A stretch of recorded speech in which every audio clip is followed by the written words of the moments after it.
માંજલપુર ખાતે સાંસદ ખેલ સ્પર્ધાની એથ્લેટિક્સની સ્પર્ધા યોજાઈ। એમાં સમગ્ર વડોદરામાંથી 600 જેટલા બાળકોએ ભાગ લીધો હતો અને તે બી ખૂબ ઉત્સાહભેર ભાગ લીધો હતો। અને આપણા લોકલાડીલા સાંસદ શ્રી હેમાંગભાઈ જોશી તરફથી સરસ મજાનું આયોજન કરવામાં આવ્યું હતું। અમારી બરોડા એમેચ્યોર એથ્લેટિક એસોસિએશનની સમગ્ર ટીમ અહીંયાનો ટેકનિકલ પાર્ટ સંભાળી રહી છે।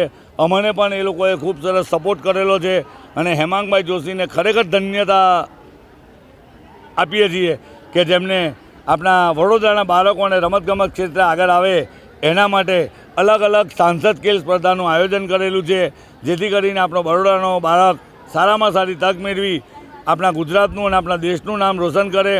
અને અમે જ્યારે હેમાંગભાઈને મળ્યા હતા ત્યારે હેમાંગભાઈએ કીધું હતું કે આ મારું ફોકસ આપના આવનાર 2036ના ઓલિમ્પિક માટેનું છે। એટલી સરસ મજાની દીર્ઘદ્રષ્ટિ ધરાવનાર આપણા સાંસદ શ્રી હેમાંગભાઈને ખરેખર ધન્યવાદ આપીએ છીએ અને એમનો ખૂબ ખૂબ આભાર માનીએ છીએ।